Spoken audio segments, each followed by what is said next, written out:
Hi guys, China's invasion of Taiwan is an imminent reaction. Don't forget to like, share, and subscribe. 2025, 2027, 2030. These are more than just years. These are the most common predictions on when China could invade Taiwan. They are countdowns to a gamble that could reshape the world as we know it. 2025, when China is finally ready to pull the trigger. 2027, to celebrate the centennial of the People's Liberation Army. 2030, when Taiwan's global significance could fade just enough to tempt a strike. Experts no longer ask if an invasion of Taiwan will occur, they only ask when. But here's the catch. No matter the year, no matter the strategy, the ending looks eerily predictable.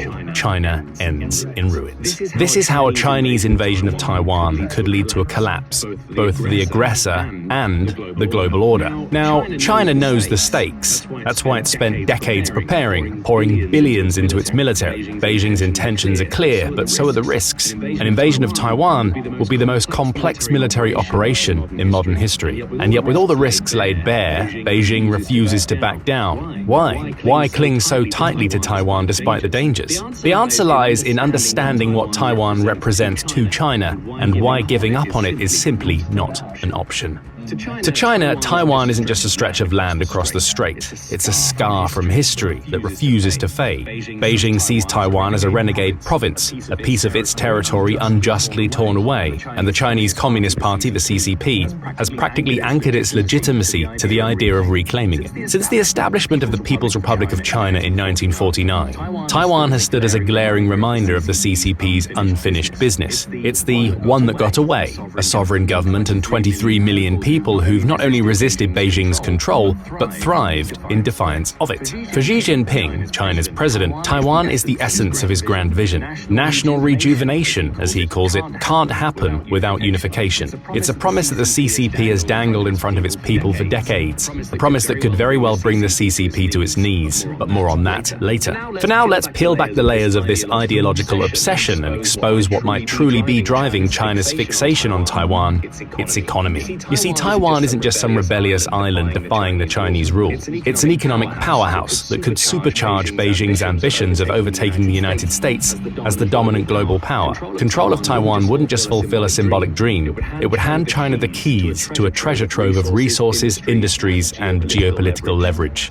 Taiwan's economy consistently ranks near the top 20 in the world. That's quite an achievement for an island nation that occupies less than 14,000 square miles. Taiwan owes this impressive ranking to its exports, which serve as a critical lifeline for global supply chains. Electronics, machinery, chemicals, you name it, it's probably coming from Taiwan. But what makes this island nation invaluable is its stranglehold on the semiconductor industry. This tiny island produces more than 90% of the world's advanced semiconductor chips, essential for everything from smartphones and cars to advanced weapon systems. The Taiwan Semiconductor Manufacturing Company, a giant in the field, is the go-to supplier for tech giants like Apple. Its expertise is so rare that only one other company, South Korea's Samsung, can compete at the same level. For China, securing Taiwan's semiconductor industry would mean tightening its grip on the world's tech ecosystem. But the stakes are even higher. Taiwan's location is a gateway to controlling vital export routes in the Pacific, giving Beijing unprecedented leverage over global trade. In other words, invading Taiwan is both about profits and power. Yet Taiwan's trade ties are slipping through China's fingers. Taiwan has started to diversify its trade partners, with exports to China hitting historic lows in 2024. Instead, Taiwan has shifted investments towards the US and Southeast Asia, diluting Beijing's influence. That's probably why China is growing restless to accelerate its timeline. The country's plan for Taiwan isn't merely ideological, it's tactical, calculated, and brazenly ambitious. The 2024 military exercise conducted by the People's Liberation Army, the PLA, is the perfect case study of China's strategy for a Taiwan invasion. With nearly 90 ships deployed, 2/3 of them being PLA Navy warships and 1/3 of Coast Guard vessels, this exercise represented China's largest maritime mobilization since the Taiwan Strait crisis in 1996. Notably, 53 PLA aircraft sorties were reported on December 10th alone, with 7 crossing Taiwan's centerline in an obvious provocation. The key objective of this military exercise was to simulate a Taiwan blockade. It involved multi-layered maritime walls, one circling Taiwan and another extending east past the first island chain, covering the waters around Japan and the Philippines. This tactic demonstrated China's intent to choke Taiwan's maritime trade routes, while simultaneously signaling its ability to disrupt the broader Pacific supply chain. China also declared 7 temporary reserved airspace zones, some extending roughly 600 miles into the Pacific. This was done to simulate denying foreign forces access to critical airspace. The country's naval activity also ventured farther into the Pacific than previous drills, suggesting the PLA is preparing to project power well beyond Taiwan and deter intervention from US and regional allies. But here's the thing. On paper, this simulation paints a picture of undisputed Chinese dominance, but in reality, achieving these goals in a real-world scenario is nearly impossible. This brings us to the first pillar of China's global ambition, its military strength. An invasion of Taiwan alone holds the potential to unravel the entire structure of China's military power. And this is truly just the beginning. An invasion of Taiwan could shatter more than China's military pillar. It threatens to bring down the entire house of cards, undermining every aspect of China's power and vision for the future. The political control, the global influence, the economic dominance. It could all come crashing down if China decided to invade.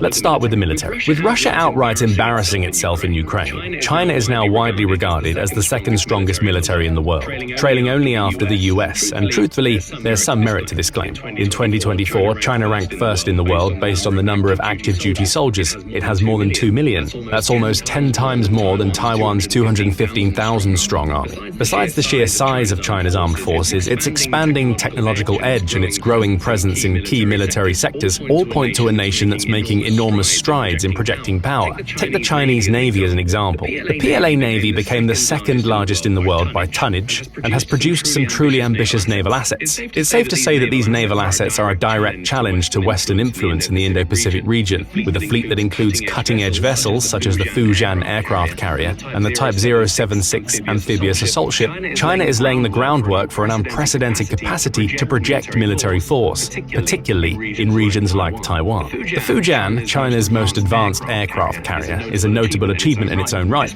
Displacing 88,000 tons, it's far more advanced than China's earlier carriers and rivals American and British designs. Its electromagnetic catapult system, likely derived from industrial espionage, makes it one of the most modern carriers outside the Western world, capable of launching heavier, more advanced aircraft. Meanwhile, the Type 076 hybrid amphibious assault ship, the largest of its kind in the world, combines elements of a traditional amphibious vessel with those of an aircraft carrier. This hybrid ship, with a displacement of around 50,000 tons, is not only a formidable force for amphibious landings, but also significantly boosts China's ability to project air power. Its electromagnetic launch system is a game-changer, enabling the launch of both drones and fighter jets. These assets make China a serious player in the Indo-Pacific, no doubt. But here's the catch. No matter how stacked the deck is, an invasion of Taiwan is doomed. It's one thing to flex power, it's another to execute an invasion on the world stage. And in Taiwan, everything is working against China. There's no exaggeration here. Launching a full-scale amphibious invasion of Taiwan would require a Herculean logistical effort, dwarfing even the massive scale of the D-Day operation during World War II. The Chinese military would have to deploy and sustain hundreds of thousands of troops, along with massive amounts of military hardware, supplies, and equipment, to have any chance to overcome Taiwan's formidable defenses. Let's talk numbers.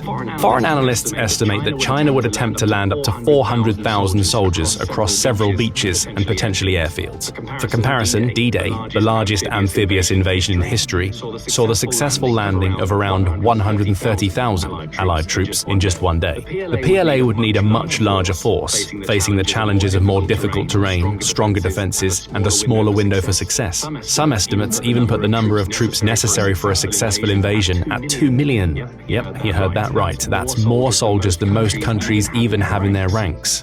The scale of the transport operation required would be simply staggering. Moving 30 million tons of supplies across the 100-mile-wide Taiwan Strait and onto Taiwan's shores would exceed the capacity of China's amphibious transport fleet. Although China is supplementing its military vessels with civilian roll-on, roll-off ferries, which it plans to double or triple in number by 2032, the challenge of moving such massive quantities of material within a short window is still enormous. These ferries take longer to unload than military vessels and are much more vulnerable to Taiwanese missile strikes.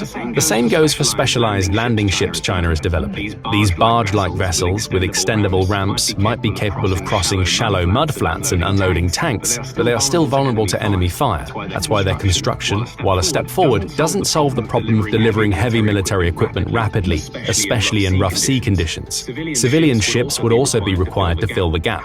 However, the largest exercises testing this capability have only involved a modest 24 civilian ships, a far cry from the thousands that would be needed for a full-scale invasion. Moreover, civilian vessels are also slower to unload, leaving them vulnerable as well. With the ships vulnerable and unable to approach too close to the coast, Taiwan could target them from a distance, potentially sinking or severely damaging a significant portion of the fleet before it could even reach the shore.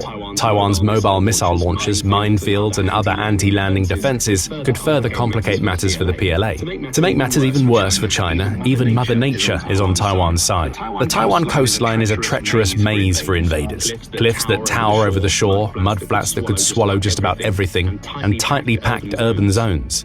They all form a giant trap designed to slow down or outright destroy any attempt to land. And with only a handful of suitable landing zones, each one would quickly become a kill zone, perfectly set up for Taiwan's defenders to make their stand.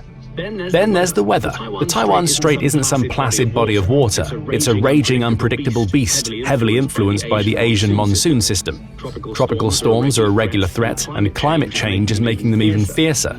China might try to time its invasion, but the weather doesn't play by anyone's schedule. One misstep in timing, and an entire invasion fleet could be swallowed by waves, with crucial transport vessels sinking beneath the sea.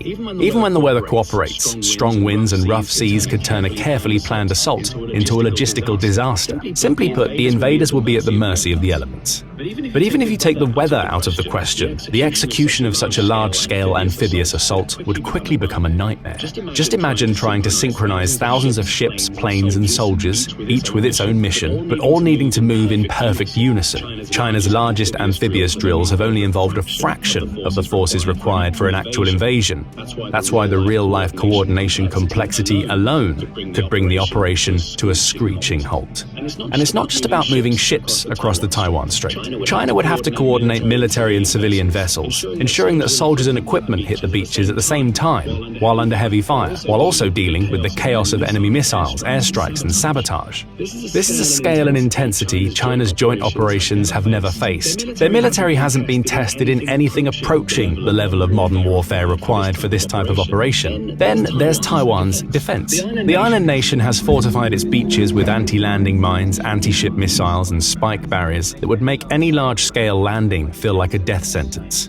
In some places, the beaches are so rugged, the terrain so imposing, that an invading force would struggle to just get a foothold, let alone advance. Even if China could successfully land a force on Taiwan's beaches, the next massive challenge would be securing the island. Key cities, military bases, and industrial zones would need to be taken and held, a task that could take weeks or even months. The resistance from Taiwan's forces would be fierce, with every inch of ground bitterly contested. Such a prolonged engagement would stretch China's resources to their limits. The initial blitzkrieg strategy would quickly turn into an exhausting grind, forcing China to reevaluate its strategic priorities. Any delay or failure could trigger wider international involvement, escalating into a conflict that China is simply not prepared for. This involvement would almost certainly be led by the US. The US Pacific Fleet, the largest and most powerful naval force in the world, is always on standby. 200 ships, 1,500 aircraft, and 150,000 personnel poised to destroy any invading force. The US can strike from thousands of miles away with precision weapons, turning the entire invasion fleet into sitting ducks. If China thought it could push through unchallenged, they'd be sorely mistaken. On top of that, the US isn't alone. It's backed by Japan, South Korea, and Australia, who would likely provide a range of support from military intervention to intelligence and logistical backing. Any move by China would immediately trigger a regional response, escalating the situation far beyond what China could handle. And just like that, the world's second largest military power would crumble. And it wouldn't be by the overwhelming force of an external enemy. No, just miscalculations and the unforgiving realities of geography, logistics, and sheer willpower. But the fall of China wouldn't stop there. Next up, the first cracks in political control. Remember what we told you. For decades, the unification with Taiwan had been not just a goal, but an obsession. From Mao Zedong to Xi, the message was always very clear. The island would eventually be reclaimed. The CCP had spent years building this narrative, this sacred duty, and the failure to deliver would be catastrophic. It would tear at the very fabric of the party's legitimacy and bring an existential crisis for Xi and his comrades.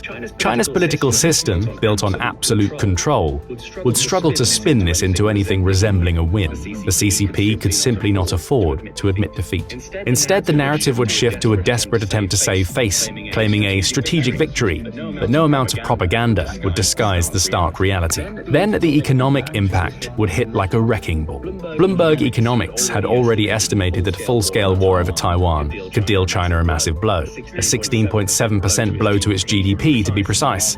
Such a loss could cripple the Chinese economy for decades to come. The toll would come not just from the destruction of military assets, but from the war's cascading effects on trade, investment, and global supply chains. In a matter of months, China could go from an economic powerhouse to a crippled giant.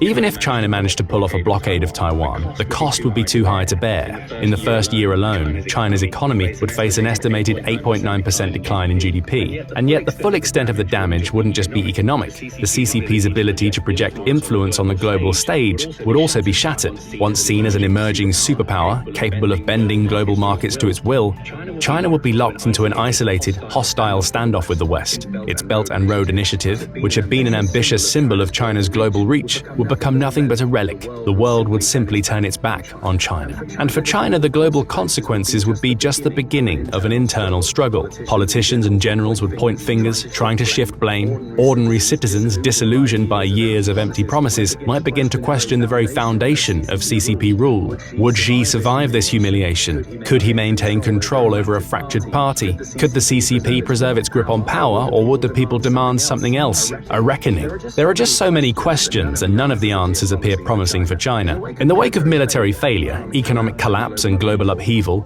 China's political system would be pushed to the breaking point, the last standing pillar of China's power. The immense toll of the war would create an opportunity for dissent, underground movements, rival factions within the party, and a populace desperate for answers. It's only a question of who would have a go first. But the fall of China's political control wouldn't be swift. It would be slow and agonizing. However, the same can't be said for the impact the Chinese invasion of Taiwan would have on the world. Sure, the invasion would wreck China, but the world wouldn't exactly escape unscathed. After all, we've seen how much damage a few months of pandemic lockdowns did to the global economy, right? Now imagine the entire world's supply chains grinding to a halt because China decides to stage the most costly and aggressive land grab of the 21st century. So exactly how costly would this invasion be? We're talking about $10 trillion of global economic carnage, or about 10% of global GDP, as Bloomberg Economics calculated. That's potentially a greater economic blow than the war in Ukraine, the COVID-19 pandemic, or the 2008 financial crisis individually. If you were already feeling the effects of inflation, this could turn the dial up to 11. The impact would be catastrophic, even without China fully seizing Taiwan. A year-long Chinese blockade would trigger a massive 12.2% blow to Taiwan's GDP in the first year alone. And the US economy? If drawn into the conflict, it could lose 6.7% of its GDP. But the economic disaster is just the beginning. The geopolitical fallout of China's invasion could be nothing short of catastrophic. Countries like India and Vietnam, who have long held grievances with Beijing over territorial disputes, would likely see this as their moment to strike. The surrounding region would explode into an arms race as nations prepare for the next possible Chinese move. Global trade routes would also shift dramatically. The Luzon Strait, a narrow passage between Taiwan and the Philippines, could become the new geopolitical choke point. Countries dependent on China's maritime control would suddenly find their economic lifelines severed, pushing Japan and South Korea into deeper alignments with the West. The entire regional security architecture would change as nations formed new coalitions and diplomatic pacts to counter Beijing's now revealed vulnerabilities. And let's not forget the tech apocalypse. In a world where nearly every electronic system is powered by semiconductors, an invasion would trigger a global electronic shutdown. From your smartphones to military defense systems, air conditioners, fridges, cars, everything is interconnected, and everything would suffer. The knock-on effects on healthcare, agriculture, and communications could be felt across continents. Countries would struggle to maintain basic services. People would have to relearn how to function in a world without the technologies they've become so dependent on. So what would happen if China attempted the impossible? A complete and utter collapse. That's what. And with it, a new world order would begin to take shape. One that could signal the end of China's dream of dominance and the birth of a more fragmented global landscape. Do you agree? Or do you see China's invasion of Taiwan playing out differently? Share your predictions in the comments section below. Now go and check out The Second China Moves on Taiwan, the Trap Will Spring Shut. Or click this other video instead. That's it for this video. Don't forget to like, share, and subscribe.